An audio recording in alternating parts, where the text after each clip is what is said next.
and bright stars through the perilous fight. Oh, the ramparts we watched were so gallantly streaming.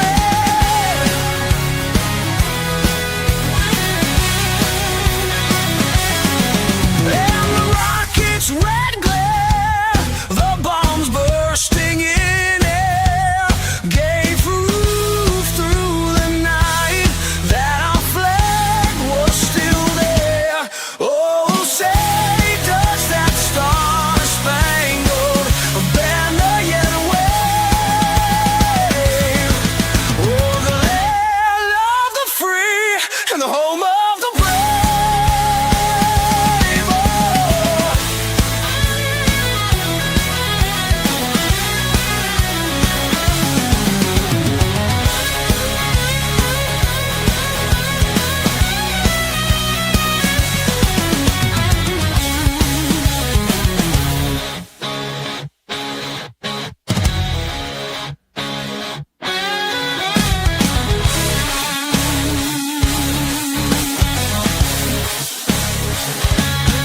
Oh, say does that star-spangled banner yet wave?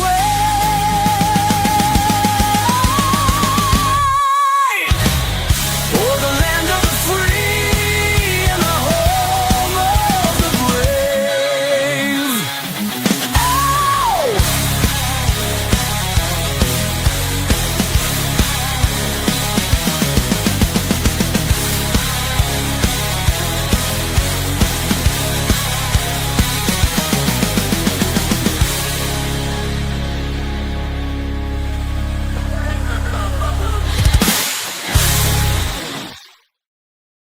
And a happy Wednesday. Good afternoon, everybody. It's the Seth Williams Show with Chris Aiken. How we doing, Chris?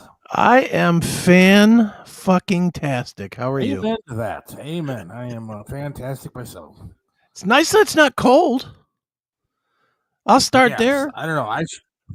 I struggle with all this stuff because, like last night, I was saying to my wife, we're driving around outside. It's beautiful. And I'm sitting there going, I can get used to this. Nice, warm, beautiful day outside. And then I'm sitting there going, at the same time, I hate sweating, dude. I really do. I hate being cold and I hate sweating. I mean, I'm just not easy to please, I guess. Well, today shouldn't be a sweaty day. It was 72 or something. It's Yeah, nice. Dude, I'm fucking fat. I sweat. Oh, as walking in opposed to the me, the Johnny Svelte here. So I mean, it's okay, but I like it a little bit. I like it like if I could have San Diego weather, like 75, 76, and like partly sunny every day, that'd be great. Yeah. Like I get Eric Ferentino's life, my life would be fantastic. Oh, at the Beach Mansion West, living right there on, you fall off the balcony and you hit the sand. Right. I mean, that fucking guy is sitting there. It's like a block down from the Top Gun house and everything. I mean, like, screw that guy. I love that guy, but I'm jealous a little bit. Actually, I'm jealous a lot of it.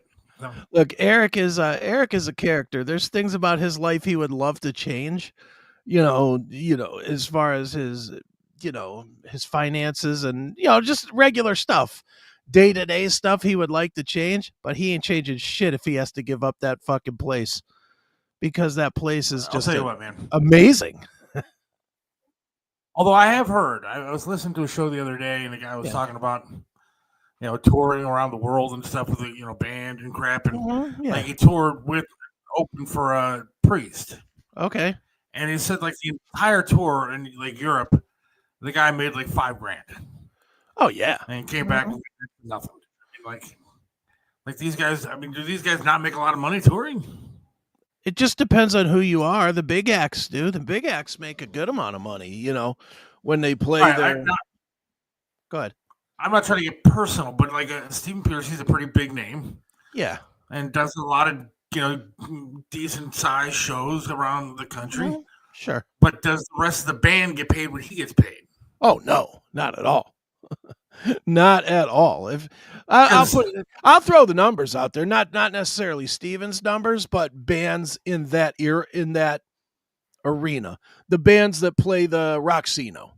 Right. A Roxino gig like Tesla, Piercy, whoever, those size bands.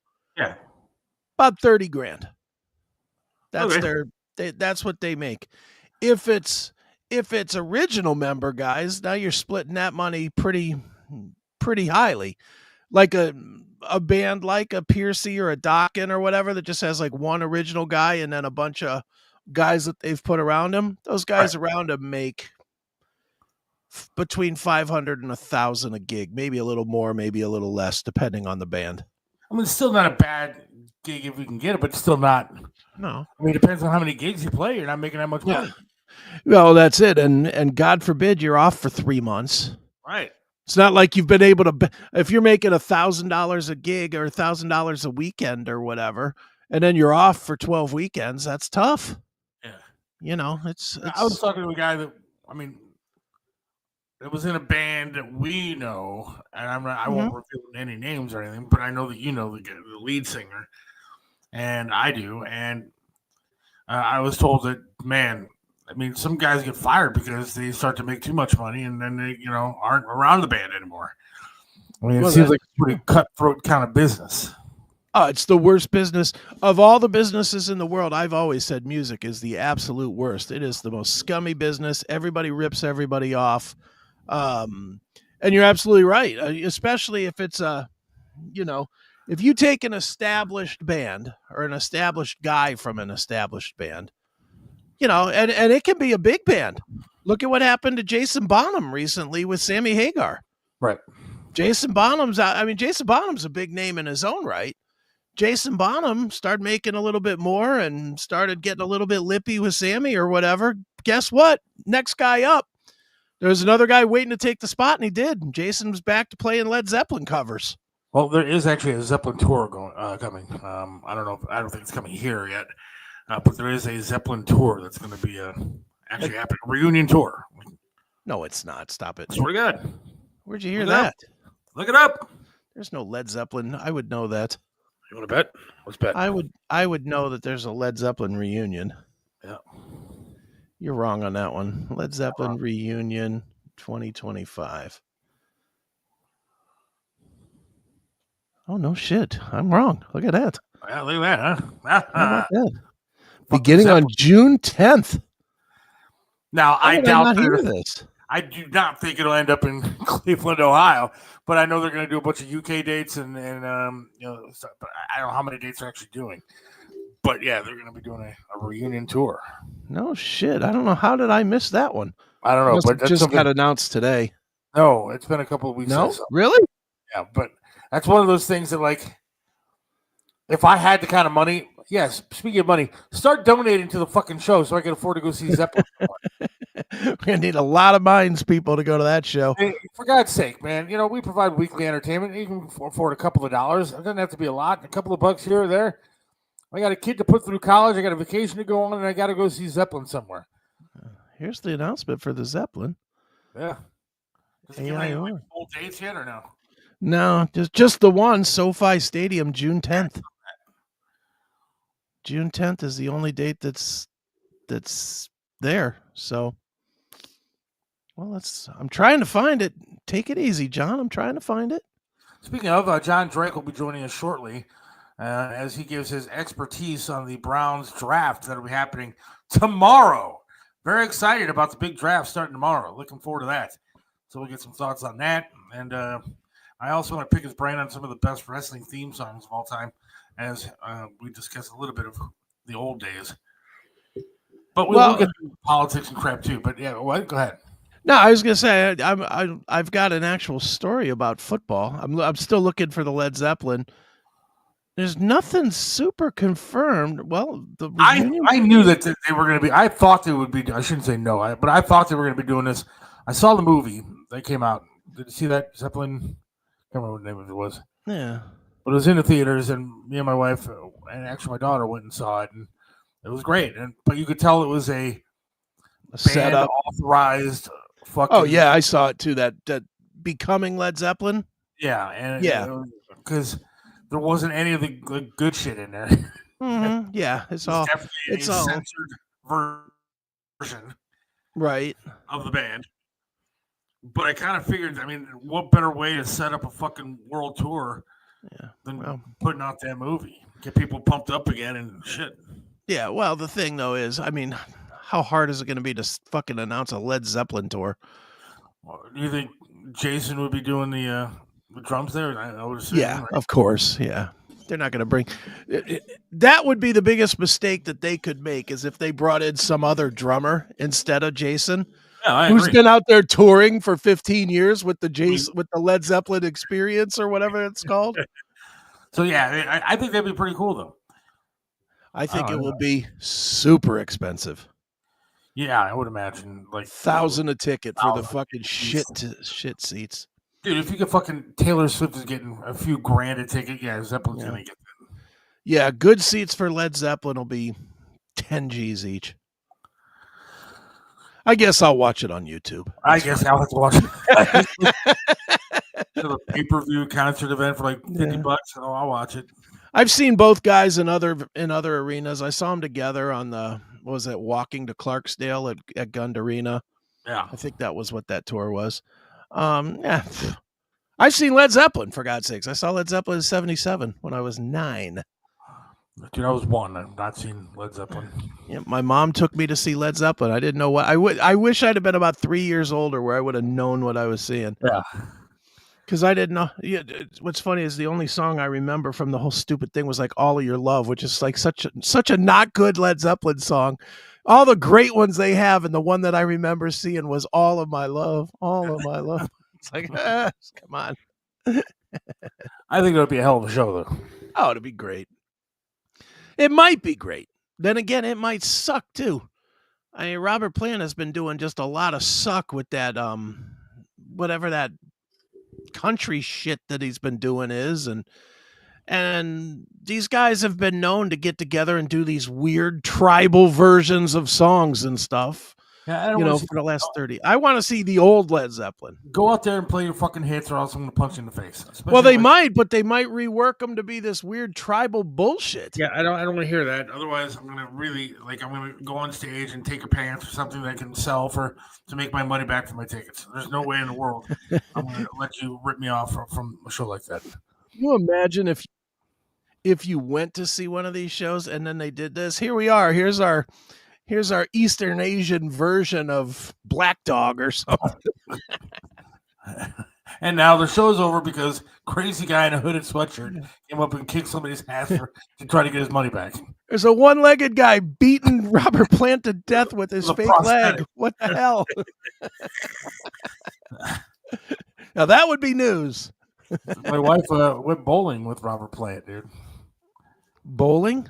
Yeah, I'm they were sure. at I guess they played somewhere. He played somewhere like Blossom or somewhere downtown, wherever, I don't know, wherever he played. And yeah, he was staying at a hotel where my wife worked, Right. and said, "Hey, we're gonna be down at the blah blah blah lanes down the road, whatever.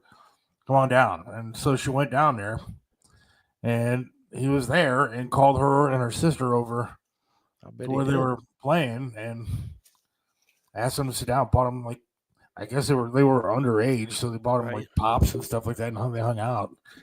He's like, "Would you like to handle my 12-pound balls?"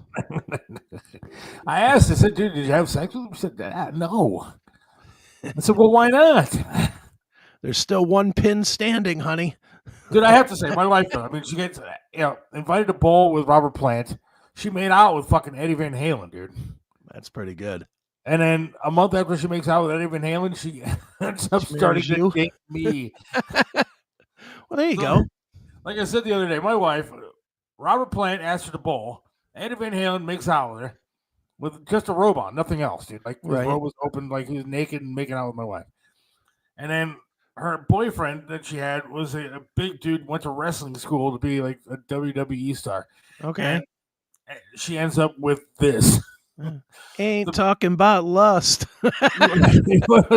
You want to talk about like disappointing a woman? I've never disappointed a woman more than in my entire life than my current wife, and I feel so bad for her. Not only did she marry me, this big tub of goo who she thought was going to actually make money or something, then I lost a leg. I really fucked up her life, dude. But that's how I know I got to keep her because she Yeah, because she ain't bailed. she didn't bail. So. She ain't bailed. She could be fucking rock stars left and right. Instead, she stays with you. Good for her. Good for her. That's a keeper. Well, dude, since we're going to be talking about the NFL. I actually have an NFL story that is going to make your head absolutely hurt, just because this is the way the NFL is going, and it's really fucking annoying. So, I don't know if you've seen this or not, but the NFL has announced that the first game of the year, the first actual game this year, is in like Brazil or somewhere. Okay. Because they're trying to make it more international, the international game, right? Right. Of course. Well, they're taking bids on who can have that game. And the two leading bidders are YouTube TV and Amazon. So yet again, you're going to have a streaming service to watch a game. Dude, I mean, this is where they're starting to irritate the shit out of me. Yeah. Yeah. And I have most of the streaming services. I don't have YouTube TV. Yeah, I mean, dude. But it's just getting stupid now. To watch the NFL, it's like they figured out that people will not buy the NFL ticket. What is that called? Sunday NFL ticket? Right. People won't buy that. So what they're going to do is they're going to farm out just enough games so that they still make their money from that, from streaming it. Because you're going to have YouTube TV for the opening game of the year, and you're going to have probably like Peacock for the Thanksgiving Day game, right. And Amazon, Netflix for the Christmas game, Amazon for Thursday night football, ESPN for Monday night football. Well, they're trying to get rid of the free of it being free. Remember they were supposed to do that big conglomerate of sports channels or whatever and charge like $60 a month? Mm-hmm. I haven't heard anything else about that, but now I have a lot of the streaming channels. I have the Peacock and I have the Amazon and all that kind of crap. It's basically the NFL pay-per-view. It is. Now, here's my problem, though. I mean, even though I have the services already, I mean, I might get rid of some once my daughter leaves. I have mainly because she likes to watch all that shit. But when I try to watch an NFL game on like Amazon, for instance, I fucking hate it. Because I'm a guy that likes, okay, there's a commercial during the NFL game. Okay, I want to switch over and watch something else. You are kind of stuck. And you are just stuck there unless you want to exit out of the app and go back to your TV. And not like it's a, this is the first world fucking problem I'm talking about here. How lazy am I that I can't just exit out of the app and go to. But seriously, it is fucking annoying. Well, the one that's what Americans complain about. I'm stopping myself because I'm thinking I'm an American, dude. And I'm complaining about having to exit, hit like 2 extra buttons. It's a first world problem, no doubt. But I'll tell you what, YouTube TV does solve that a little better, because YouTube TV has it set up now where you can. I've never done it, but you can set it up to where you have like 2 or 3 games on and at once, like little windows. Kind of like a picture-in-picture, but you can have like 3 or 4 games at the same time. Right. So that if you go to commercial, you can just pop. I know I've watched a little bit of the tiniest bit of college football that I've watched. I've watched over with Kelly, and she had YouTube TV. And she would do that. Like we'd be watching Ohio State and whatever bullshit team they were playing. And they'd go to commercial, and then instantly we're watching, I don't know, Alabama and Nebraska or whatever. She just push a button and it would switch. But see, if it's not the Browns, I really don't care. What I do. I mean, I like watching, especially college. I will say I'm more of a college fanatic than I am pro. I mean, I'll watch the Browns. I hate the NFL only because of what they did to the game with all the social justice bullshit. Right. But I like the game of football, and I'm not going to let a couple of stupid ass athletes, ruin my love for the game. Right. I liked it before they started kneeling. I'm going to like it after. I don't have to like the players that do it, but I enjoy the game itself. But I really enjoy the college game because I think it's a lot more fun because I think that those players actually care. But now with all this NIL money that they're getting, a lot of them are going to be the same way. Yeah, well, they're going to... Don't even have to go to the NFL anymore. They can make their entire living playing college football. Well, dude, you're seeing it now. You're seeing high school kids are switching high schools because the high school's not high enough profile to get them to the right college where they can get enough NIL money. The NIL, it is staggering how fast that has wrecked the spirit of college sports. And how do you get rid of it now? I mean, I don't think You can't. You already let the genie out of the bottle, dude, so to say. Yeah. And now these guys are making millions. At this point, what they need to do is figure out some way to have the teams endorse the colleges and make that like the minor leagues. Yeah. Because no offense to the other leagues, but enough with the UFL and the XFL. And I enjoyed the XFL. I went to the XFL Super Bowl down in Canton a couple years ago. Yeah. It was fun. I'm not going to say it wasn't fun. It was an enjoyable night out, but is anybody, dude, from what I understand, the UFL is like 6 weeks into their season or whatever. I haven't seen not a minute. I haven't heard a minute of it talked about. I saw 30 seconds of a game and I turned it off because it was boring. Yeah, it's guys that aren't good enough for the rest. But I mean, like this college stuff, the quarterback for Tennessee left Tennessee, right, and like ended up going to like UCLA or something like that. And Tennessee's sitting there going, "Well, what are we going to do for a quarterback?" These kids are leaving teams stuck. And they're screwing over people. It's just not a good situation. Yeah, it was a terrible idea to give unproven kids millions of dollars. But now you got a guy like Belichick coaching North Carolina or something like that. He could probably make a good team there. Recruits people, pays them a lot of money, and there you go. Well, and look at the Deion thing. Deion Sanders, what's he never coached. What did he coach? Jackson State for one season or something? Right. And now he's making $10 million a year coaching. And what did he do? He scrubbed his whole fucking team and brought in a whole bunch of people through NIL and through the lure of playing for him. Yeah. He said he cut the whole team, that Colorado. But then again, if it wasn't for NIL, I don't think the Buckeyes won the championship last year. So, yeah, well, so what? I like the game. I like the college game. And I like watching, I don't need Ohio State. Do you want your team to win or do you want the league to be good? That's where you got to draw that line. I can watch a Buckeye game or I can watch any of the other 10 games they're on. I just like watching the college football game. And same thing for the most part of the NFL. I mean, NFL, I worry more about the matchups and I need to see like good matchups. Yeah. But I think it's the same way with college too. If Alcorn State is playing Kent State, I don't think you're sitting by and going, "Oh, I can't wait till that starts." No, but if that's the only game that's on, I'll still watch it because I like watching it. Football. Will you? See, I'll put on a movie or something. No, I'm out when it's that. I mean, and again, I don't watch college football hardly at all. So, for me personally, even when I do watch it, most of the time I'm there because I'm invited to like a football party or something.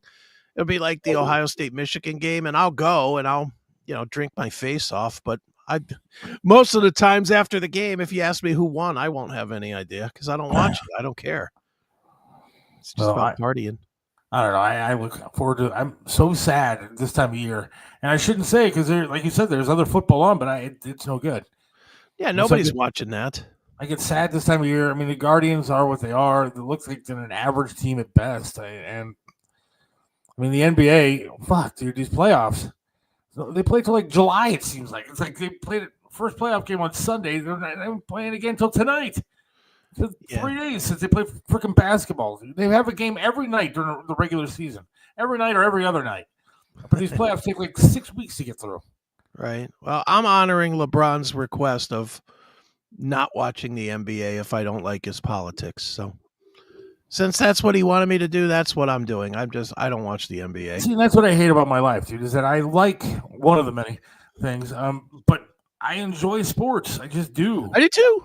And, Triv and I would argue about this because for a while I was taking a stand against these dumb bastard players and saying I'm not watching shit. And, I know Bob's the same way, but at some point I had to say, why am I letting some of these guys ruin my enjoyment of the game? I'm not rooting for the player in the jersey. I'm rooting for the jersey. You know what? And I honestly do believe this. I probably will start watching the NBA again when LeBron leaves. I Yeah. can't take him.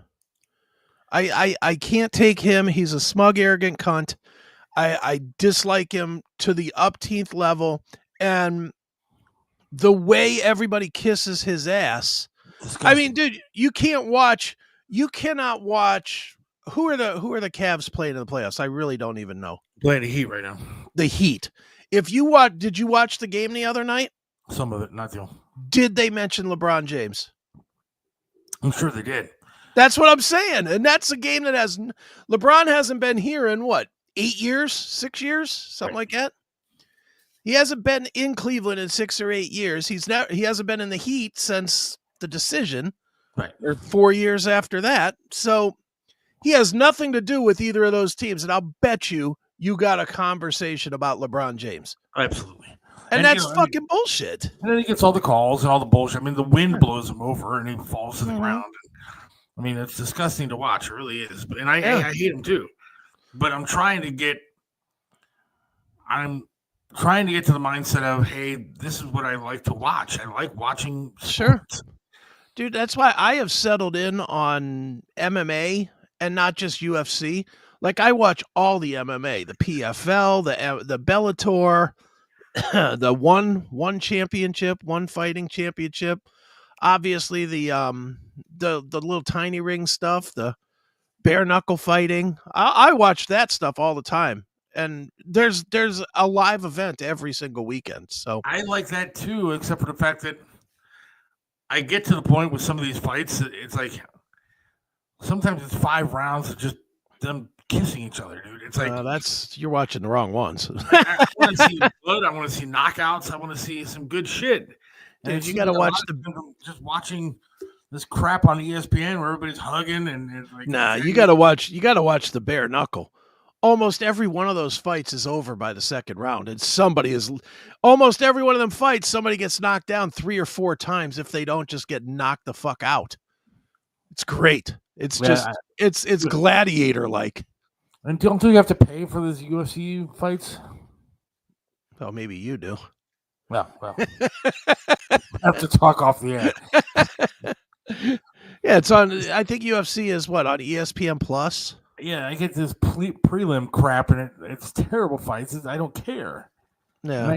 What the main events, I don't get to see anything because I'm not paying for it. Well, here's and this is, take this for whatever it's worth, but the days of the big name UFC fighters, I think, are kind of over. You know, I mean, Stipe is probably the biggest name that we know because he's from here. But, I mean, Conor McGregor's pretty much retired. Obviously, Chuck Liddell and, the Gracies and all those guys are gone. I mean, can you name who's the champion? No. Do you know? No. I don't either. Stipe was at my drug mart the other day. Nice. And so my wife, she'll probably end up making out with this guy next. Found out, because she's real smart and trying to find people and look up stuff, and found out where the guy lives, dude. Him and his wife live seriously maybe a mile from my house. Nice. That's awesome. Yeah, well, it's nice and awesome if you invite me over and knew we'd have dinner together or some shit. Yeah, that'd be great. But you might run into him somewhere. He might order DoorDash from you or something, and you say, "Hey, Stipe, why don't you have me over for dinner sometime?" Next time I see him at Drug Mart, I'm going to ask him to come on the show. Yeah, ask him how come he's not buying his stuff at Guard Mart or whatever it is that he does the commercial for. Have you seen those awful commercials? No. He does this awful commercial for I forget what the product is. It's like a military version of Amazon. Let me see if I can't find it real quick. I'd love to have him on the show, though. I mean, that would be cool. Stipe Miocic commercial. Yeah, let me see if I can't find. Yeah, govx.com. Yeah. Watch this. This commercial is so bad. I hate busting Stipe's balls here, but this is a terrible commercial. You're going to hurt our chance of getting him on the show. Maybe, but hey, we're promoting his product. That's true. Here we go. So here's Stipe Miocic, his new commercial for govx.com. Nice Oakleys, Stipe. Where'd you get them? GovX.com. Man, I got to get me one of those. Where'd you get it? GovX.com. Hey, Stipe, nice boots. Where'd you get those? GovX.com.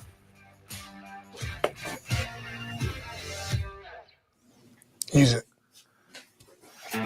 Exclusive deals for first responders, military, and law enforcement only at GovX.com.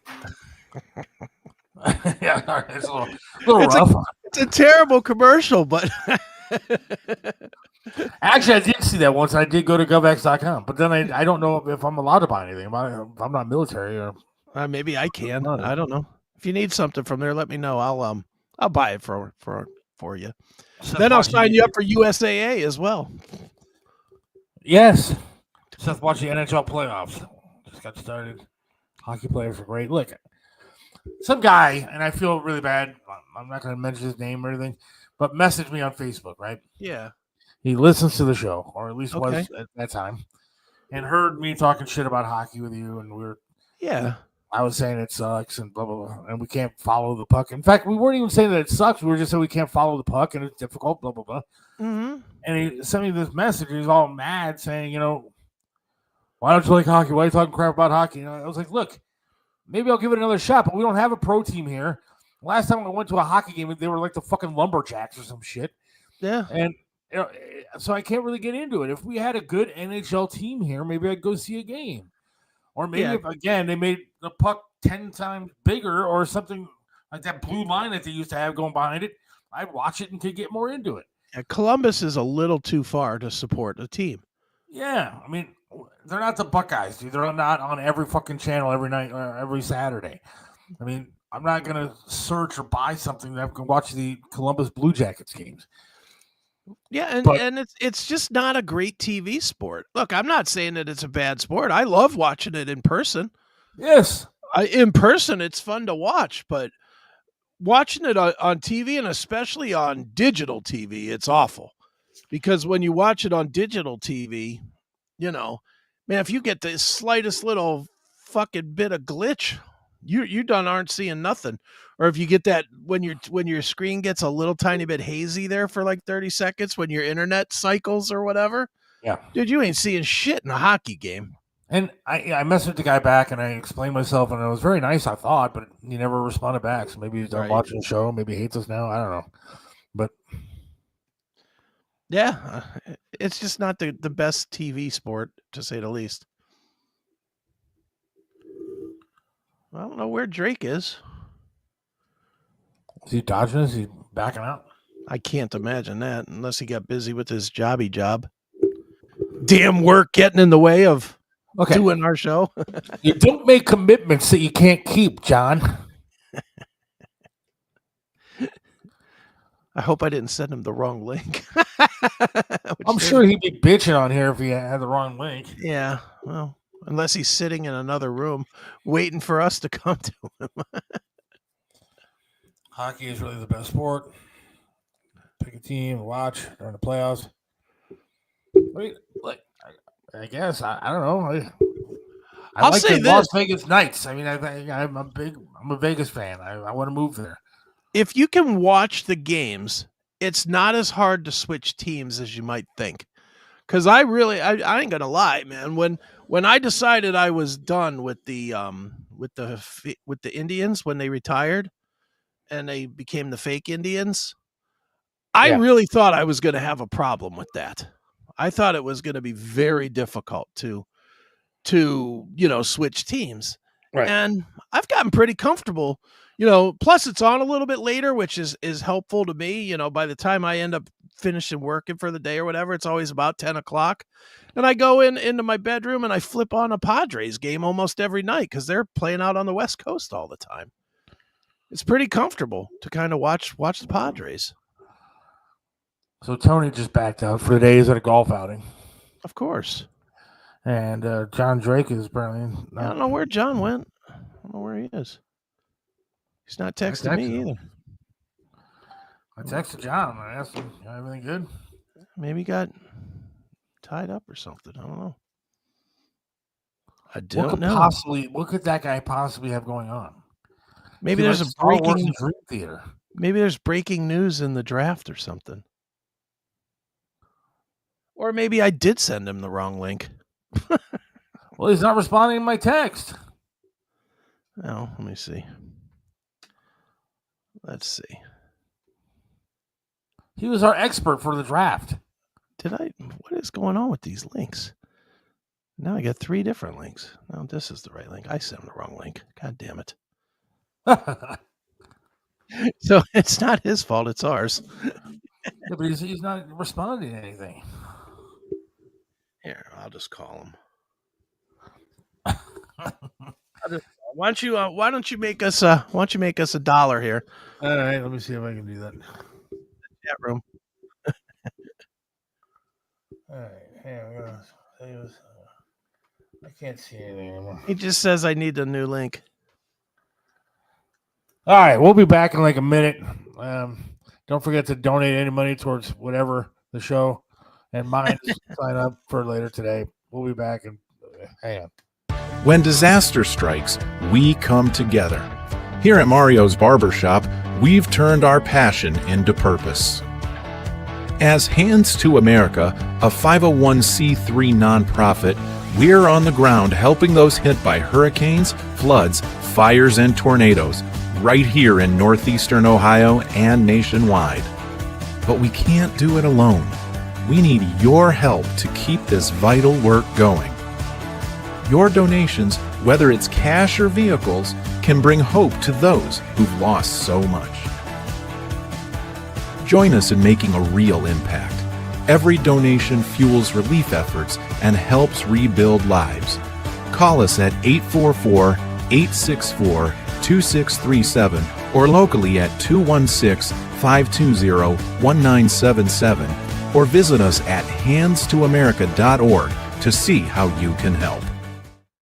Right back here on the Seth Williams Show with Chris Aiken. And we are now joined, I guess, by our Browns, if you want to call him an expert. He's lost every bet he's ever made with me. But John Drake. Really? I lost every bet, huh? Oh, yeah. Seems to me you ate a shitload of asparagus 2 seasons ago there, pal. And we appreciate John Drake for coming on. Thanks, man. What's up, man? How's it? How you doing? Not too bad, man. How are you guys? Fantastic. Way to go. Way to fit the theme here of today's show at Browns. And you got like some sort of science fiction job going on back there. Dude, it's the 30th it's the release of Revenge of the Sith in theaters 20th anniversary for a week. You got to celebrate. It's the best Star Wars movie there is. It is not my favorite, I should say. My favorite, I should say. I went to the movies the other day to see a really kind of crap movie. But they had the Revenge of the Sith popcorn buckets for sale for like $25. Oh my God. Which theater did you go to? Cinemark Valley View. Yes, that's where I'm going Friday afternoon. Looks like I'm dropping $25 in a popcorn bucket.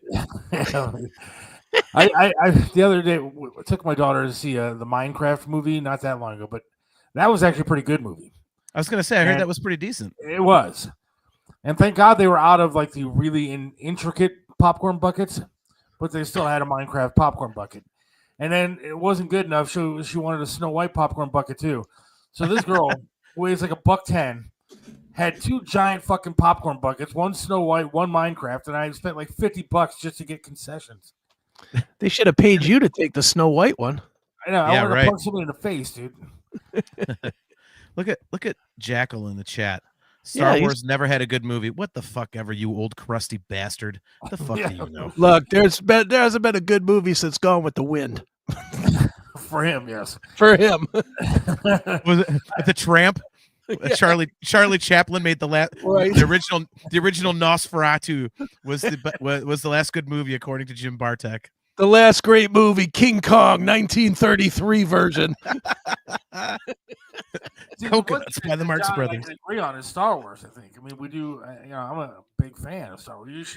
If you could see the desk that I'm sitting at right now, John, I've got like Star Wars pop figures. I've got Star Wars Pez dispensers. Everything lining here is Star Wars shit. So see, that's all. Are you going to go to Star Wars Celebration in 2027? I would love to. Just announced it this weekend. My R2D2 Star Wars that's sitting here. There you go. Have my Star Wars alarm clock sitting on the desk. See, So, I yeah, can't, you're I always can't late. get going on mine. Yeah. Yeah. So, I can't get into what I have because we'll be here for quite a while, and I'm not even that big a collector, but I mean, I got a have bunch of ton shit. of stuff. And then they have the like authentic lightsabers that they put out like a long time ago that lit up and made sounds and stuff. It cost like $200 a piece. Yep, I have one And of those. I literally cried because I couldn't. My wife and I were dating at the time, right? And I went to like Brookstone or one of these places to get one of these fucking things because you can only get them in certain spots. Yep. And they were out, and we were sitting at Outback Steakhouse, and she noticed that I was like tearing up, and like little tears were streaming down my face. She's like, "What's wrong?" I was like, "Well, dude, you don't understand how long I've been looking for these fucking lightsabers, and they were out of them." And she looked at me. She's like, "Are you fucking crying over Star Wars lightsabers?" I said, "Yeah, kind of." I am. It's a real thing, man. I the only one I have is the Luke Skywalker Return of the Jedi one, Nice. the green one, Yeah. and it's like the tubing is all like dinged up. Like if you turn it on, you can see like dents in it because the day I got it, I bought it at Star Wars Celebration, and we got all kinds of hammered in the lobby with all the other nerds after the convention. We started having lightsaber battles. So this $200 lightsaber of mine, I'm busy whacking, people's, I'm fighting with it and everything. And then I fired up the next morning. I was like, oh man, I damaged the goddamn thing. I have a 24 hours. I have a Mace Windu one, like the purple one. Those are sweet. And then I got the Darth Vader classic red. Let me tell you a John Drake story. And this one's boy. a little hazy, but so John was having I don't even know if this was a party or if it was something for your birthday. Mhm. But it was me, you, Steph, I think AJ was there, and the dude with the long beard. What's his name? Danny, something. Oh, Danny. Yeah. All I know is that he brought the weed, and he and I got extremely smoked up. I mean, extremely smoked up. And out comes AJ, I think, with this big box. Hands John this box. Happy birthday. It is a make it and wear it stormtrooper outfit. Scout trooper, my friend. It is a scout trooper. Difference. There is a difference. There is a difference. I have never seen a grown man cry like a 10-year-old like John as he's pulling out the fucking chest piece and the helmet and shit. Oh, it was awesome. Hell. So good. I still haven't finished putting that together. I'm so afraid of fucking it up. The helmet came in 2 pieces, man, and I gotta like bondo it together and sand it and all this kind of stuff. My head's too goddamn big for it. You name it. Like I do have a Vader helmet that goes over to the head and it has like the chest piece that if you push the buttons makes noise and shit. That's awesome, man. Dude, I have to admit, dorks. I know, but I remember first time I met John. The only time I really met John was when we went to a comedy club. Went down to wherever it was down in Cuyahoga Falls, Funny Bone. Yeah, funny stop. Yeah. And we were seeing who I don't know. We were seeing Dave Landau, right? Yeah. Mm-hmm. And John was sitting there with his wife. I didn't even notice that he had a wife because all I could notice is he got fucking badass Star Wars tattoos on his arms. And I was like, dude, this is a guy. We got the bad part right. I was like, this guy could be a friend. I mean, like it's obvious that him and I have a lot in common. And I thought about like going over and creating conversation, but I didn't want to be like completely homosexual on the first time meeting somebody. But yeah, I was like, all right, he's all right, good guy. That's what you got to learn about the Star Wars fandom. If you go, dude, Star Wars, that's not gay. Like Star Wars fans are just, oh fuck yeah, man. Like, no, well, to you, but right, whatever, man. I'm stupid. I like Star Wars. I like Superman shit. So I mean, there you go. Nothing wrong with that, man. Nothing wrong with that. Yeah, the next convention is in 2027 at the LA Convention Center from April 1st through the 4th. Well, Isn't there one in Japan? It just ended. Oh, it literally just ended a couple days ago. I'm going to take all my earnings from this show and head out there in a couple of years. I can help you plan it. I know all the tricks. I've been to every one stateside since 2010. So I think this is. Are you going to the one in 27? Oh fuck yeah, dude! I already have a calendar date set for when the earliest date I can possibly reserve a hotel is.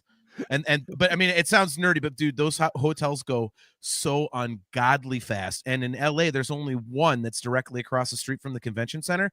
Everything else is at least like 6 or 7 blocks. So you're either like doing like a 20-minute walk one way, or you got a shuttle or Uber or something like that.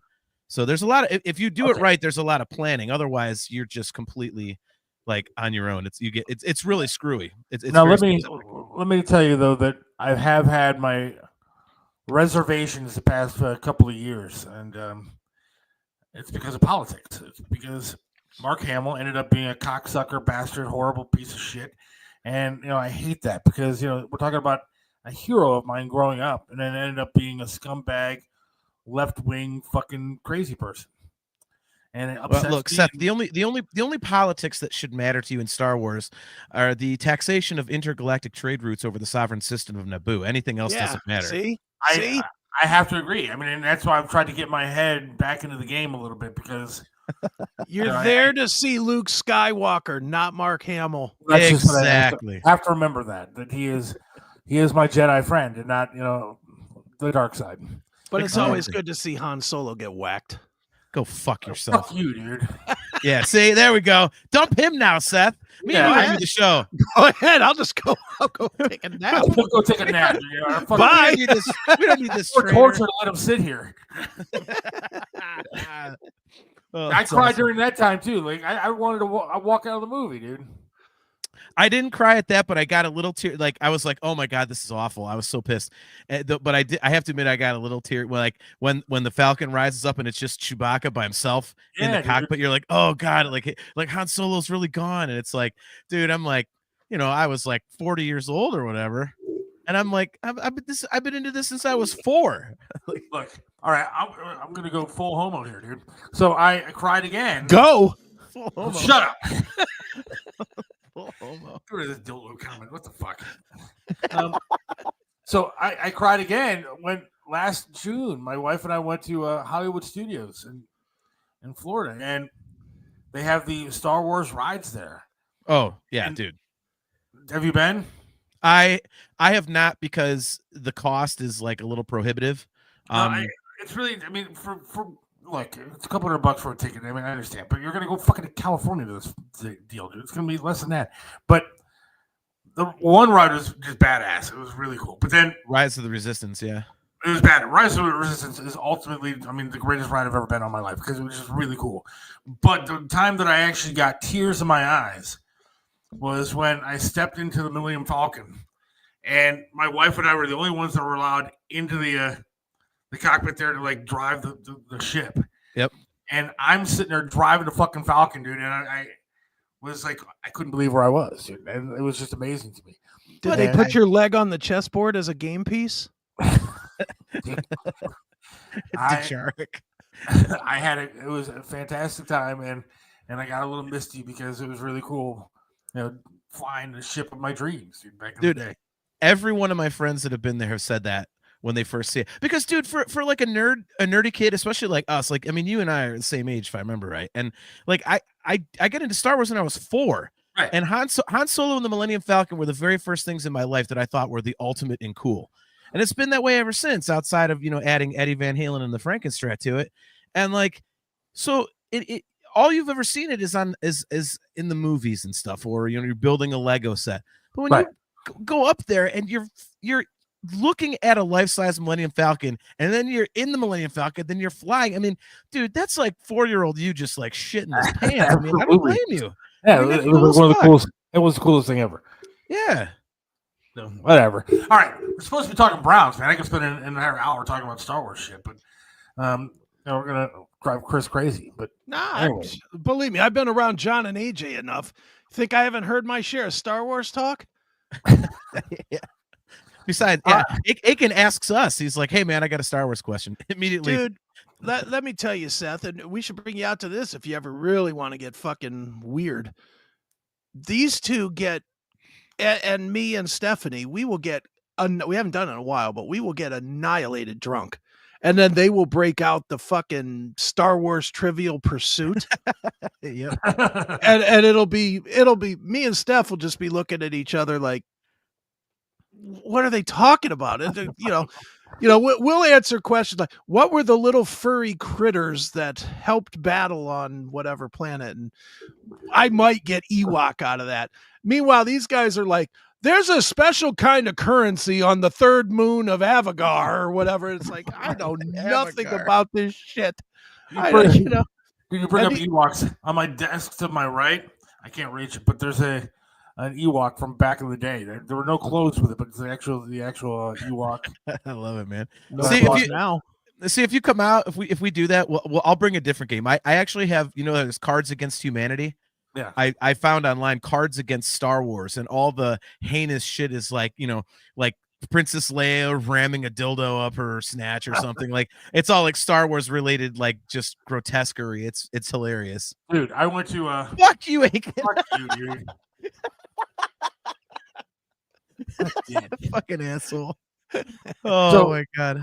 My wife and I went to Vegas, right? We were staying at the Trump Hotel, and the Trump Hotel is on this corner. There's nothing. It's not on the strip, but so across from the Trump Hotel, there was a fucking weed store, and then there was a porn museum, and it was like the history of fucking porn museum.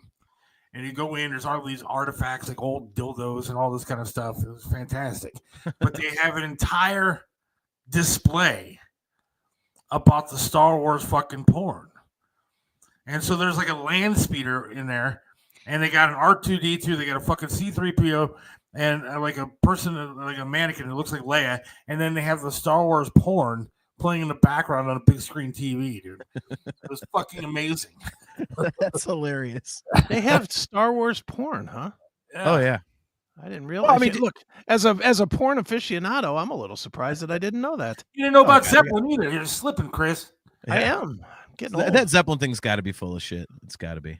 I just can't believe that news isn't everywhere. That's why, dude. You have to, even though it'd be like the biggest tour in the world. Immediately, you would have to think something would have leaked, and you would have heard something. Yeah, I would have heard it. I mean, I'm already hearing about this fucking awful Kiss tour that's getting ready to get announced. So, and nobody's There's hearing about that. Let me guess. The Unmasked farewell tour. Of course. Yeah, don't worry, Habu. I'm not getting sucked into this. I've been around John and his brother and his wife for what? How long, John? 20 years or whatever? Oh God, longer than that. Yeah. But I mean, just 15 since I got divorced, and God knows, Yeah. every time we get drunk, Star Wars is a theme that I never participate in. Yeah. That's why I just end up drunker. I got my Star Wars giant Pez dispenser, dude. If I was Not a gonna jizz show you- dispenser, Jesus. Yeah.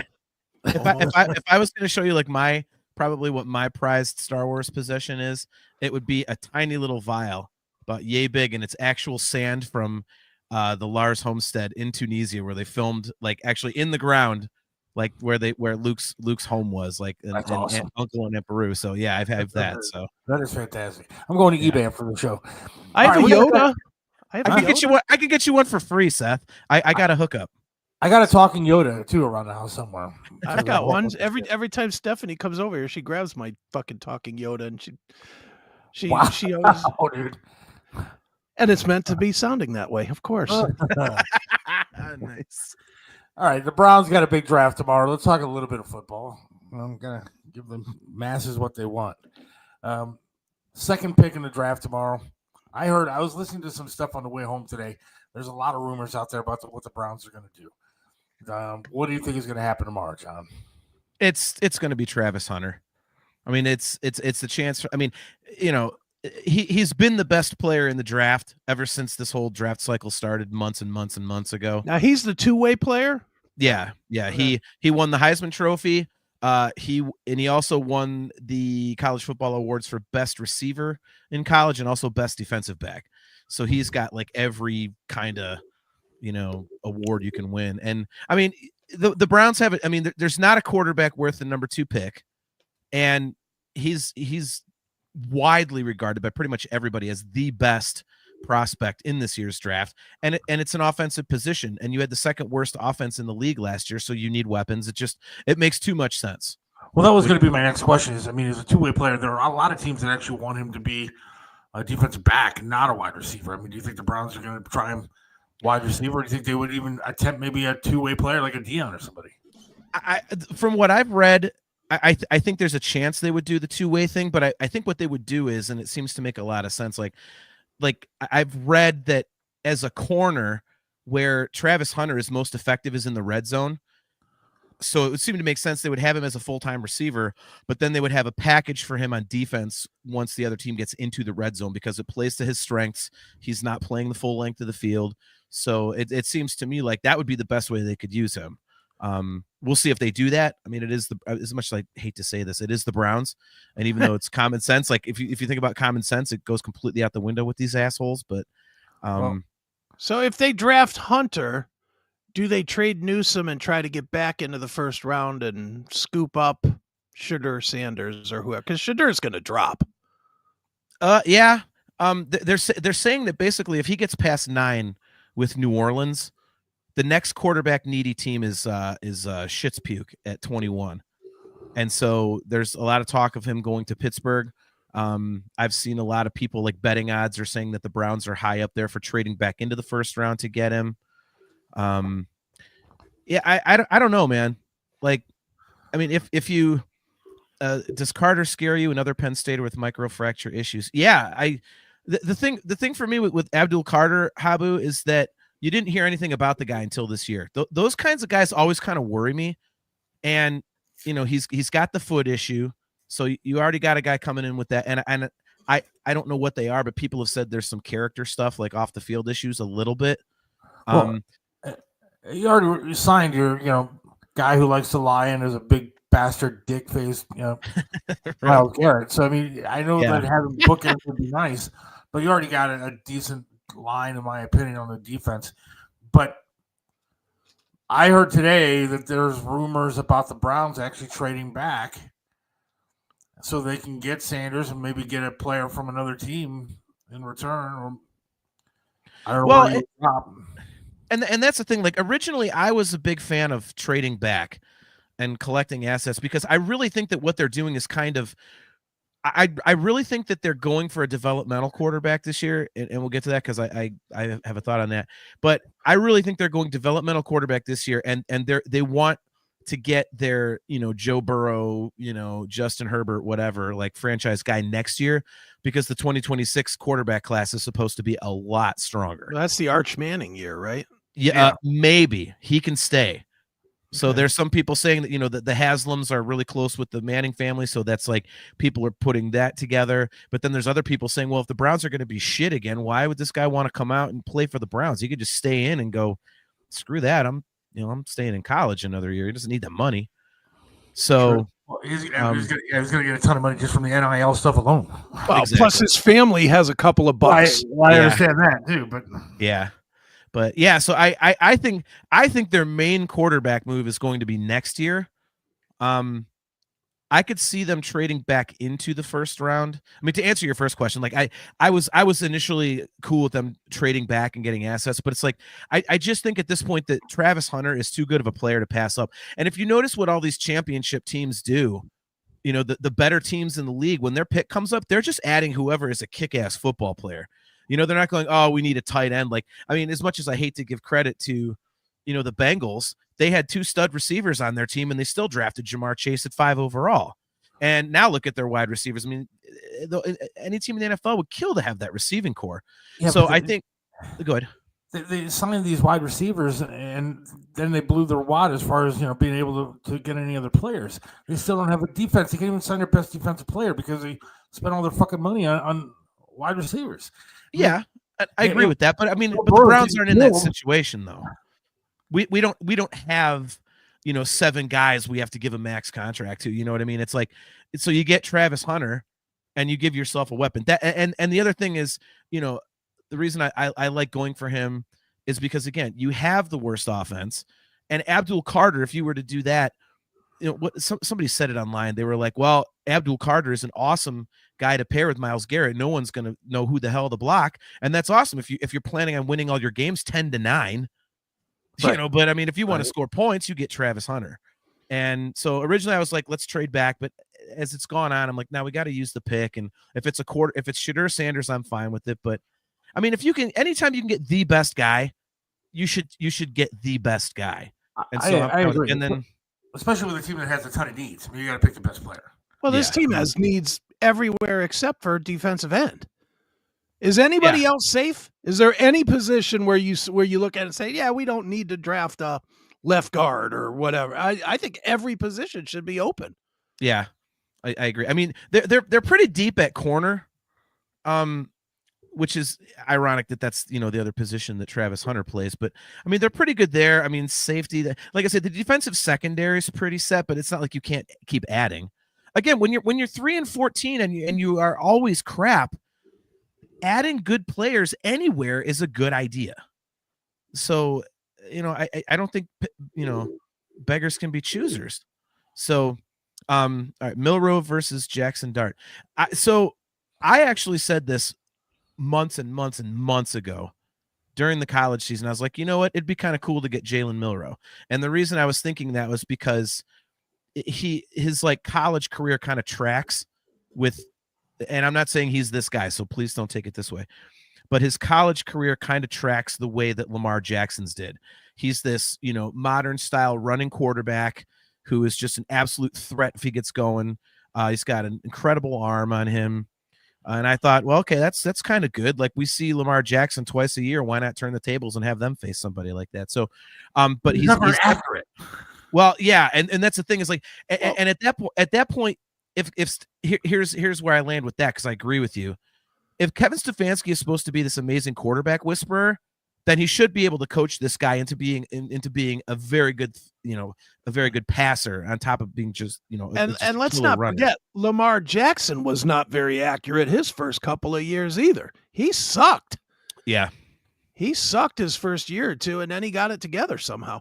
He still looks weird when he throws. Like he still has a weird throwing motion. I guess it doesn't matter, but I mean, yeah, he was not exactly, he was like a 55% completion guy, his first 2 years. Yeah. He just got it together. Well, and the thing with Jalen Milroe is that he's got a couple things that you can't coach. Like his speed is outrageous. I mean, he ran a 4.37 as a quarterback. Like that's really fast running back speed. You know what I mean? So, I mean, that is a huge asset. He's built like a freaking running back. He's like, I think like 6'1" or 6'2" and like 230 pounds or something. So, he's going to be able to stand up to taking hits. And I get, from what I've heard, I guess he comes from a military family. He's like extremely disciplined. He's got good leadership. Like he's like the anti Deshaun Watson in terms of a person that you'd want leading as the face of your franchise. So, and since you're not going to be taking a risk on this guy in the top 10 or something, or maybe even in the first round, like I say, why not go after him? And, as opposed to Jackson Dart, like, I mean, that's another guy, but man, he disappeared against some good teams. Like he kind of stat padded against some shit teams, and it's kind of like, yeah. He does not have the biggest arm. He's fairly accurate, but he's accurate on short, dunk kind of passes. Yeah. I guess the problem I have is that you're going to take a quarterback right at the beginning of the second round unless you trade back in. I wouldn't trade back into the first for any of these guys unless you're going to get Sanders. But I mean, look at that quarterback room. You got Flacco, you got Pickett, and then you still have a hurt Watson who's sitting there. Yeah.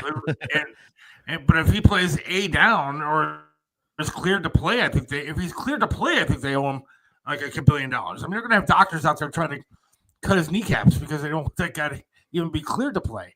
I mean, what do you do? I don't think there's any way he sees the field. I was at that game where he got injured. And when it was actually the game that Nick Chubb returned, and I'll never forget. We're coming down the highway going, to the game, and they announced on the radio that they were going to be announcing the offense that day, and we're like, how? Like, just announce Nick Chubb. You can't announce the entire offense. Deshaun Watson is going to get destroyed. And sure as shit, when he came out, man, oh my God, it might as well have been Ben Roethlisberger coming out of the tunnel for Pittsburgh. I mean, the booing was that strong. And he says he's going to be better than ever when he comes back. Please, for somebody else, because he's done here. Don't you think that last negotiation that they did, a couple of months ago with him was, look, we're going to, even though we're paying you way too much anyway, we're going to pay you a little bit more if you just go quietly. If you let us release you, we'll throw on an extra 10 million or something. Just fucking go away quietly. Well, they're stuck with those cap hits for like the next 2 seasons. The cap hits, yes, but the PR move could be awful. If if he's in the media going, I can't figure out why they won't put me on the field, that would be even more of a nightmare than we need from this fucking guy. No, I see. I think they took care of that when Haslam himself came out and said this is swing and a miss. Jimmy, the owner of the team, came out and said, "Yeah, we fucked up."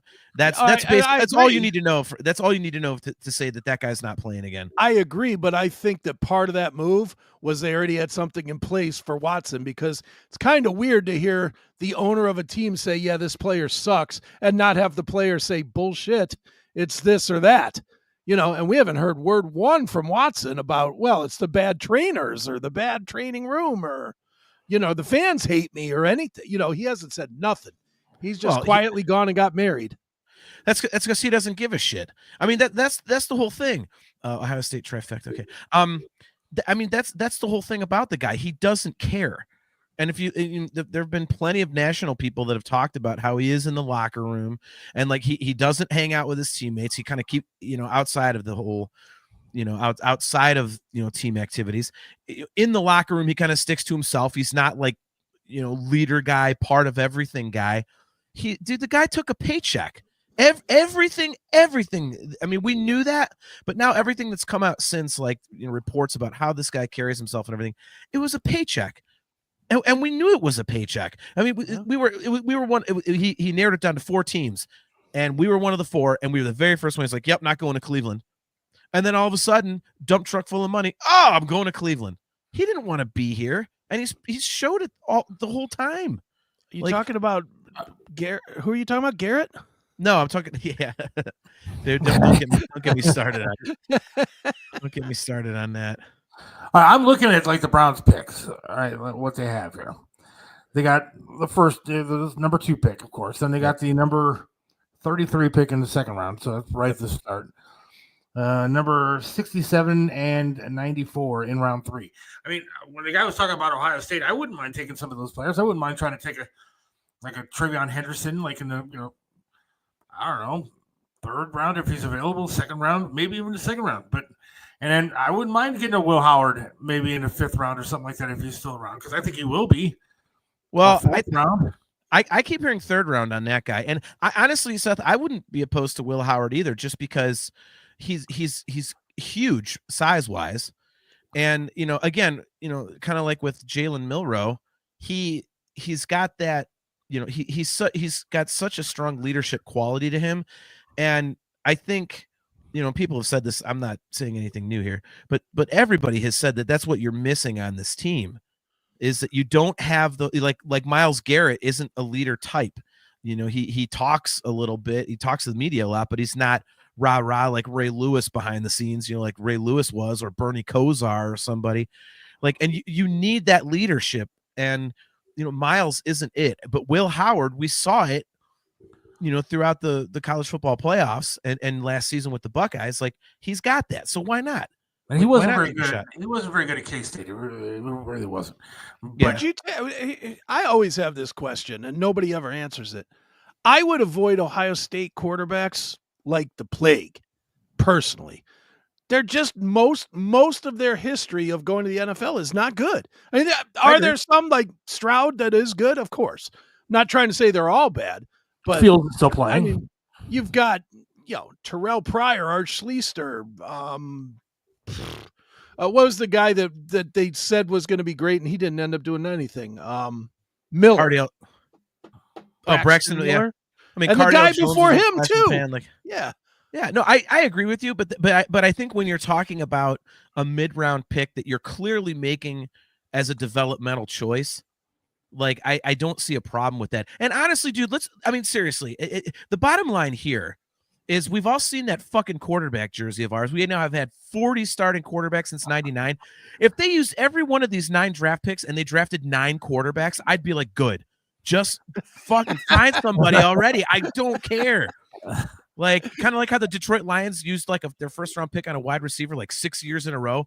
Just go that way, Browns. Just quarterback. Like, just get a goddamn quarterback. To me, though, Will Howard doesn't seem like your typical in the past Ohio State quarterback. He seems more like a system quarterback that is more of a passing threat, not this run around scramble kind of guy. Yeah. And I think that, in a system that's built for him, like he did with Ohio State, he can throw the damn ball. Yeah. And I think, he fits in Stefanski's offense. So you don't really have to retool. Yeah, Whereas he's a with cousin quarterback. I mean, that's what he is. yeah. But that's with Jalen Milroe, everybody has said that if you draft him and you decide to make him the heir apparent, well, eventually when you're going to start the guy, you need to create a whole new offense around the guy because it's a totally different style than what they're doing. So there was this big dude we passed on from Miami of Ohio a few years ago. Oh, yeah. He did pretty well in the dance club bathrooms too. Yeah, Georgia bathrooms. Yeah, but yeah, if you just want a plug and play guy, Will Howard would be somebody like that. Honestly, Shedeur Sanders. One of the things that is it's very much an outlier. But if they traded back into the first, if they draft Travis Hunter and then they trade back into the first round to pick Shedeur Sanders if he falls, I'm actually okay with that. They've got that familiarity, which that is a thing, and so at least you're kind of giving them a leg up, Jack, how many picks are you gonna keep giving up here? Well, you get a trial run quarterback. But here's the thing. By the way, Jackal Otto Graham is my all-time favorite Cleveland Brown. I actually have his autograph back here. And my game day jersey when I was sitting in the dog pound, it's an Otto Graham jersey. So love Otto. Totally underrated. But yeah, it's that's the thing though, Seth. I thought about that, and everyone's like, "Oh, you can't give up draft capital. You can't give up draft capital." But the main knock on Andrew Berry from pretty much every Browns fan is that the guy can't draft worth a shit. So if he can't draft, why not give up the draft picks? Trade back up into the first round and get guys it's hard to miss on. Instead of this, we're going to take a flyer on a third round wide receiver and we're going to get goddamn David Bell and Anthony Schwartz and all this crap. Come on. Anthony Schwartz is fantastic, man. He was so. What airport does he work at now? Yeah, exactly. Speaking of speed, yeah. No, but yeah, if the guy can't really draft, and at some point you got to go all in to fix this. You can't just keep kicking the can down the road like, oh, well, we need like 11 draft picks in 2026 because we've seen what that means. Then they're going to do it again and again and again. At some point, use the goddamn draft picks and get a quarterback. Well, you are kicking the can down the road. You're kicking the can down the road when you get Joe Flacco to come back here and Kenny Pickett. What do you do? They're not permanent answers. They're not permanent. They've already given up on this season, Seth. They won't say it, but come on. They're looking for a 4 and what would that be next year? 4 and 13. So they can get another high pick. Well, and Flacco was a goodwill move for the fans. It's clear. It's clear. The fans are so against them right now that they needed something to go, oh, see, we still care. That's why I will bet that by the end of the draft, you'll hear about Nick Chubb being re-signed within 2 weeks after the end of the draft on Saturday. I don't understand why they haven't done it, other than the fact that because he runs like you, Seth. Well, if he plays here, his leg is going to fall off. Dude. He's going to look like me for real. Yeah, I don't know why they don't do it. It's you don't have a better option, and I know this the strongest position in this draft is running back. So there's a lot of talk. Yeah, you're going to have to pick somebody later in the draft on running back, and there's plenty of them out there. Yeah, but I'm sorry. Why wouldn't you? I kind of compare it to. Follow me here, and Aiken, you'll appreciate this as a baseball reference because I know you're a big baseball guy. But there was an article. Fuck them. Guards took 2 or 3. Swept your shit team. Yeah, well, that's not your team. You're just a sellout. It is my team. It is not your team. Stop it. We just beat the Yankees 2 out of 3. Just so you know. Yeah, thank you. Yeah, we got the second best I'm record. not an American League player. I got mine is the best in the league. Thank you. Oh, who cares? They're not your Padres team. are in first.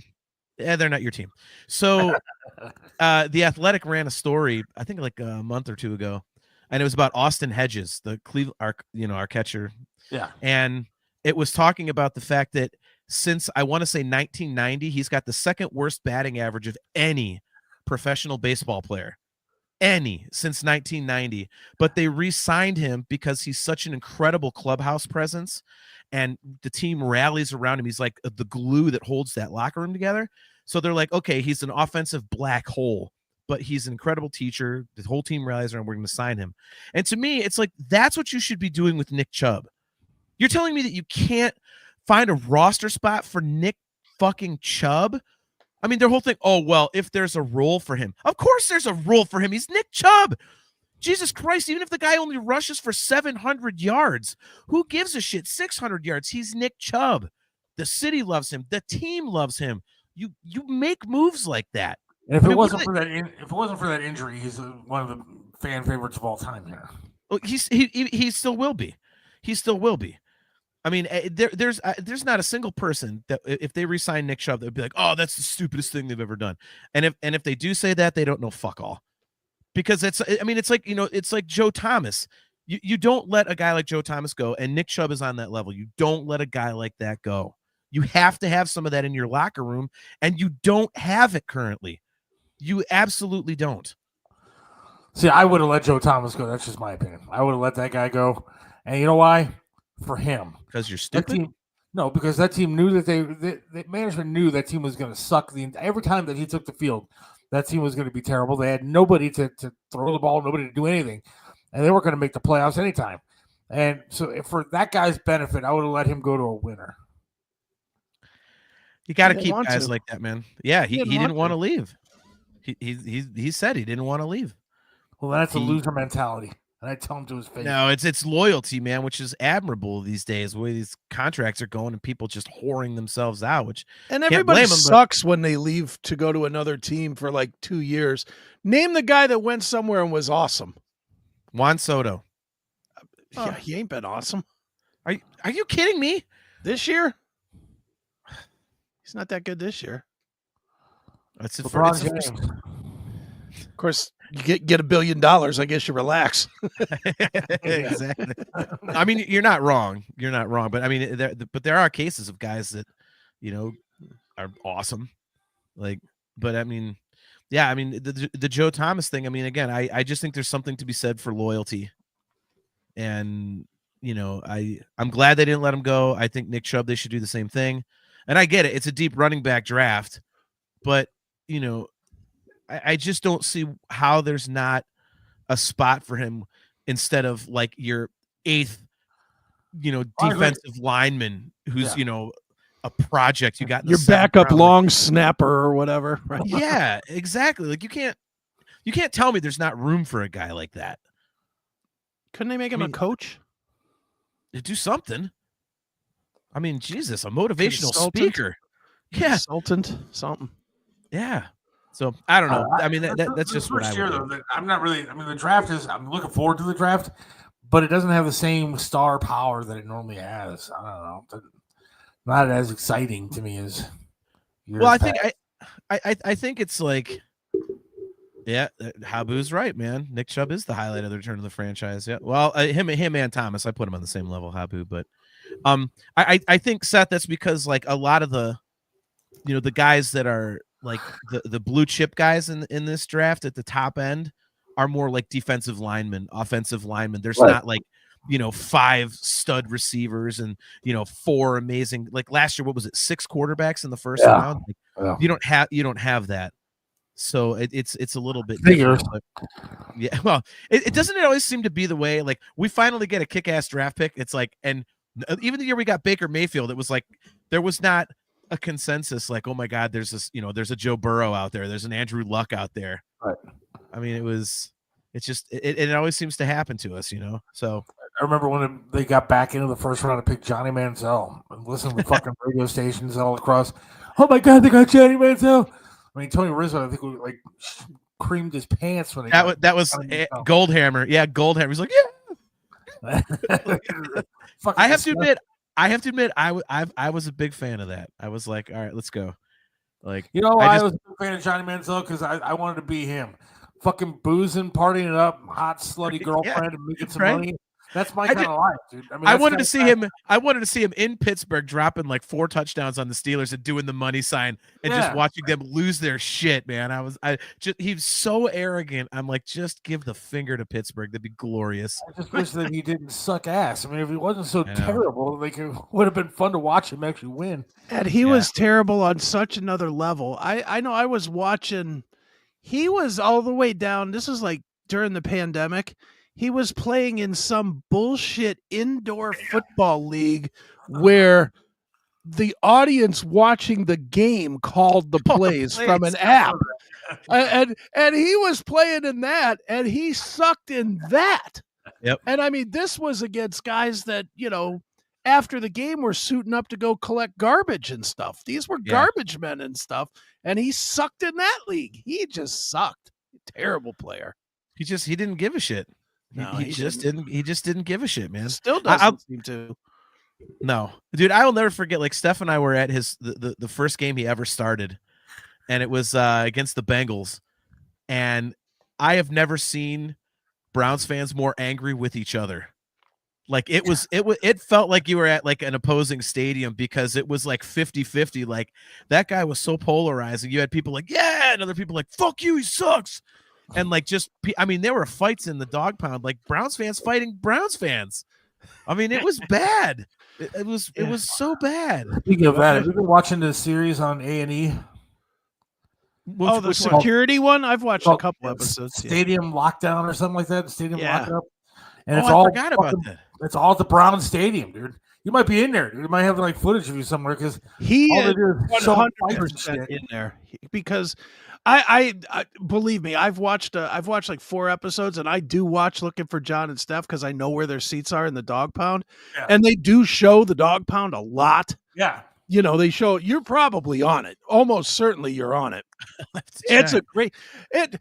You know what gets me about that show, and John, you haven't seen it yet. You need to find it and watch it. But Seth, you'll get this. Every fucking idiot that gets pulled out, the security couldn't be nicer to him. Yeah. The security pulls him out and is not like, literally, they'll see him throwing punches. They'll grab him and they'll bring him to the side of the steps and they'll say, so tell me what's going on. What happened up there? None of it is like, I just saw you punch that lady in the face. It's like, tell me what's happening. Tell me, and the guys, hold on, John. And the guys that are still all adrenalined up, instead of just saying, we just lost our cool, where they could get back into the game, they all want to fight the security guy that's being cool. They're all like, fuck you and fuck him, and I fucking gonna punch you in the fucking face, motherfucker. They're all hammered.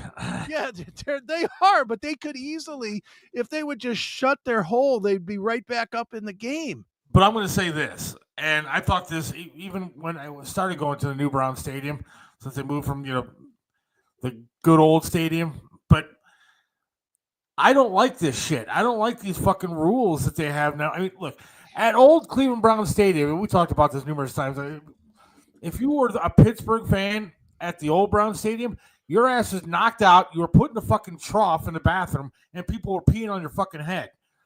Here, you swear, and they call the cops on you. And but you're the one that wants the new stadium. What's that? But you're the one that wants the new stadium. What do you think the rules are going to be like there? I mean, you have all these crybaby fucking douchebags. You're going to a football game, for God's sake. Well, I will say, Seth, they get fucked with. I mean, that's one thing. They having sat in the dog pound, like, I mean, it isn't like it was before. But you can't just show up in opposing gear and start mouthing off because you will get hit. I mean, we've told people like Steph and I'll be down there. We'll see these guys getting lubed up, and they're making noise, and we'll go, dude, you better shut up, man. You're gonna get drilled. Like, you can't be doing that shit. Oh, fuck you! And then another drunk Browns fan, you'll see him scrapping. And I mean, it happens. It happens, dude. And Chris, to your point about why these security guys are so nice. Yeah, I've seen this many times that someone will be acting a fool. Security comes, like starting fights and all that kind of stuff. Security comes to pull them out, and instantly, they're like, all right, come on, you got to go. And they'll grab their arm, and instantly there's a girlfriend or a friend. Oh, film this, film it. Right. Oh, look, it's abuse.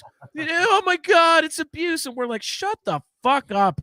Like, you were just throwing haymakers, man. And so, dude, and so they have to be nice because people are looking for that lawsuit. We've seen it so many times. Sure. So they're purposely doing it so that anybody filming, there is nothing. Well, and they know that. They're being filmed for this show too. So yeah, I mean, but yeah, and even without being filmed for the show, they do that. Look, I understand, breaking up fights, and I understand that kind of bullshit. But Look, when is it illegal? When does it become illegal to fucking swear at a football game, dude? I mean, if I take my kid to a football game and people are like, fuck you to the refs or yelling at the player or whatever, I mean, what's the point of you got to call the cops on that kind of stuff? I mean, it gets a little over the top with this pussy ass football game stuff. I will say that when there are people, like during preseason games, like families go to the dog pound because it's like, oh, we want to sit in the dog pound. It's cool. But I know tons of my friends, like they wouldn't take their kids to the dog pound in the regular season, but there have been that. Well, yeah. And that's what I think. And there are parents that do. And when they walk in, we make damn sure to tell them, we're like, look, just so you know, you're going to hear some really bad language. Like it's not. Yeah, I mean, you need to be aware of this. Like, so don't be calling security and all that. Like, you're in the dog pound. This is, what's the old saying? Like, oh, we don't don't wear white hats or whatever the hell it is. Right. Like, yeah, but we warned them. We would flat tell them because I'm not going to sit there in the quote unquote most hardcore section of the stadium and be like, oh, pancakes. I can't believe we didn't get it. It's like, no, fuck you, cocksucker, goddamn ref, motherfucker. What the fuck? Like, it's going to happen. Like, if they have a family section for a reason, and not for nothing, it may or may not be the farthest section away from the dog pound for a reason. Okay. Like upper 500s on the opposite side of the stadium. So that's like, there is no dog pound influence over there, dude. What year was Bottlegate? Oh, I still side with the fans on that. What year was that? 90 something or 80 something? No, it was 2002, I think. I thought it was. It was against the Jaguars. 2001. Yeah, because I remember I was at the game, and along with everybody else and their mother. But I was actually at the game. I had section 117. It was like right next to the dog pound, I think. Oh yeah, that's to the left of us. Yeah. Yeah, and I mean, dude, people were fucking getting drilled to shit. But I mean, I love that kind of stuff. I thought it was like one of the best times of my life. And a football game. I don't remember Carmen Angelo. He got hit in the head with like a cocktail sauce jar. I don't know how that happened, but like people were getting hit with everything you could possibly. But the refs screwed us that game, man. I mean, it was a shit game. It was, yeah. That was a horrible, horrible call. And I think we're the only people in the country that would ever look at that and still look at replays and go, yeah, good, fuck you, you deserved it. Like, you blew it. I didn't feel bad about anything that happened that day. Yeah. Brian from Tennessee, the entire Star Wars convention is the dog pound at Star Wars Celebration. Believe me, it's like the nerdiest thing you'll ever see. But I sit in Greedo's Cantina. Oh, they do. Yeah, they've got pop-up bars. They got pop-up bars, man. Oh, the pop-up bars are awesome. Yeah, because the bartenders, like, they pour heavy. So you'll be like, if you order the specialty cocktails that they make, like, the Wampa juice or whatever, like, it's, they got to make it a certain way. But if you just order straight booze, man, they are getting you hammered. Do you drink out of the creature's cock like Luke did in that more recent movie, whatever that was? That was a nipple, and no, but they do have specialty cups. Dude, I'm telling you, you have to go to Hollywood Studios in Florida, man. You have. I'm going to at some point. It's the entire area where those rides are at the whole scene looks like you're there, dude, like in the set.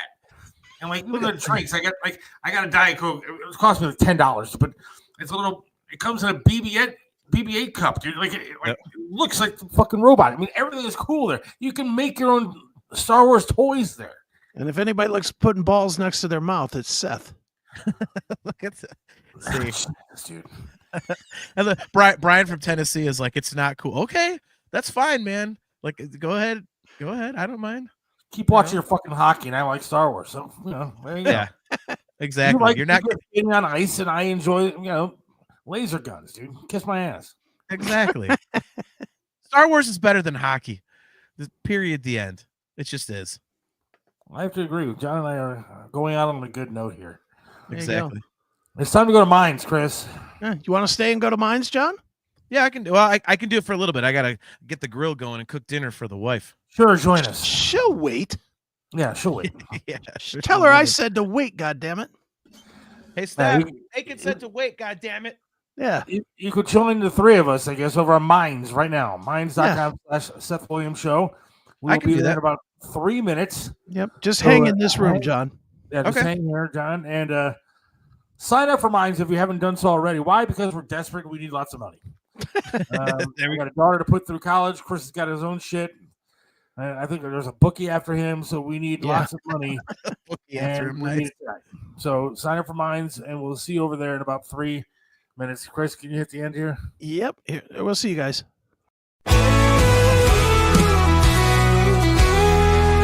Seth Williams loves this land, stands tall and proud. Believes in freedom, speaks his mind out loud. Mentored by Trip, he learned to be tough. Life knocked him down, but he got back up.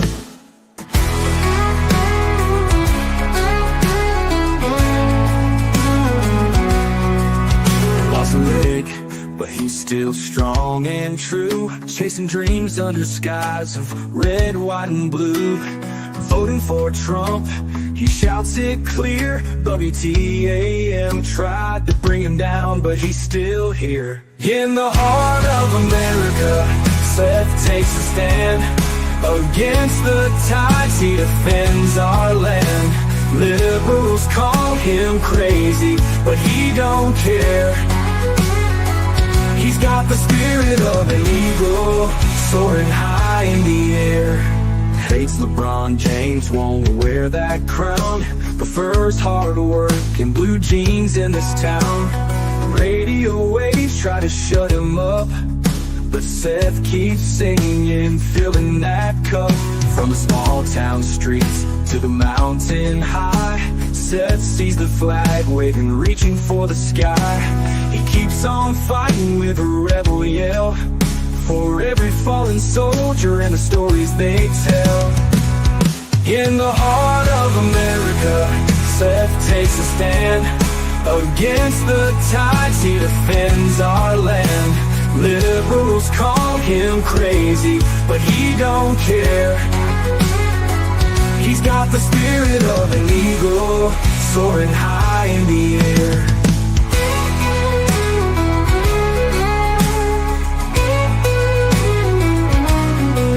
From the small town streets to the mountain high, Seth sees the flag waving, reaching for the sky. He keeps on fighting with a rebel yell, for every fallen soldier and the stories they tell. In the heart of America, Seth takes a stand. Against the tides, he defends our land. Liberals call him crazy, but he don't care.